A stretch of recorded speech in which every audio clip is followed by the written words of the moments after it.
Welcome back to CBS Mornings. For millions of people who've gotten COVID, some symptoms lurk and linger for months, even years, including body aches, brain fog, and heart palpitations. It's called long COVID, and it's affecting some people on Capitol Hill. One of them, Senator Tim Kaine. He's on a mission to seek help for Americans like him. Scott MacFarlane joins us with Senator Kaine's story. Very interesting he's coming forward now. Scott, good morning. Tony, good morning to you. 2 years into the pandemic, members of Congress acknowledge they're coming up short when it comes to helping patients with long COVID, Senator Kaine included, who says this is personal to him.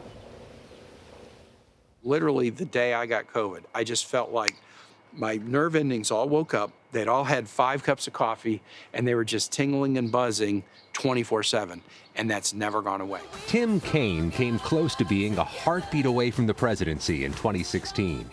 Then in spring 2020, the former Democratic vice presidential nominee and current Virginia senator became one of the first prominent politicians to test positive for COVID.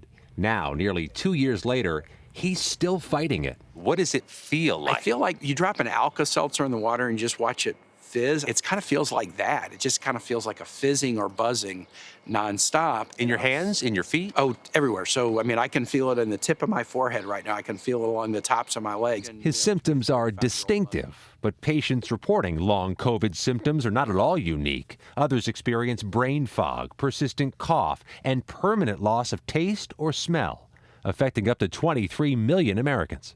I used to exercise with my dad every morning at 5 o'clock before I went to work. It was a whole routine. Maddie Smith is one of them, the Marion, Virginia mom of 3 boys and traveling nurse who says more than a year after contracting the virus, it's still a fight to lift herself out of bed each morning. The worst part for me thus far is the COVID fatigue. And that was one of the worst symptoms I had when I had COVID. And I guess I kept thinking it would get better, and it's never gotten better. Smith needs an inhaler for breathing troubles, but for months wouldn't tell anyone, worried she'd be viewed as a complainer. You're suggesting people with long COVID may be hesitant to say it?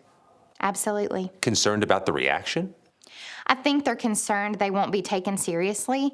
Earlier this month, the White House announced plans to boost research into long COVID and possible treatments. Senator Kaine has proposed a new law that goes even further to fund more research and compile a more accurate count of long COVID patients and help people get access to care, including in rural America. Just over the Virginia border in eastern Tennessee, nurse practitioner Pam Poore says her long COVID patients often need to see neurologists for memory problems or cardiologists for heart symptoms, in an area where specialists are difficult to find. We have so many patients that need to be referred to specialists, but the waiting lists are long.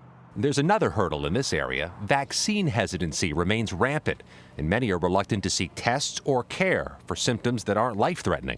Senator Kaine says his legislation would also require the CDC to reach out to people experiencing potential long COVID symptoms and encourage them to seek treatment. Some don't even want to admit it, like, man, COVID was bad enough. Maybe I did tell somebody and they didn't believe me, or they told me it was just anxiety. It's in your head. Yeah, somebody told me, I told my doctor, hey, I've lost my sense of taste or smell, haven't gotten it back in a year. Okay, how about an anxiety medication? No, I'm not anxious. I'm a happy person. I just can't smell or taste anything. Congress is still deadlocked over a separate COVID bill, a $10 billion bill to pay for therapeutics and treatments and emergency needs. So this new long COVID legislation could be a very long political fight as well. Gayle? Oh, man, Scott, I've heard that long COVID is no joke. Thank you so much.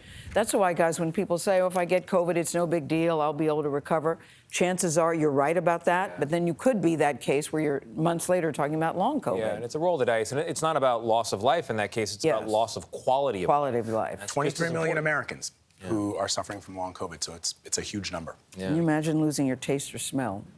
No. I cannot. No. No. Please. Don't want that to happen at all. Please.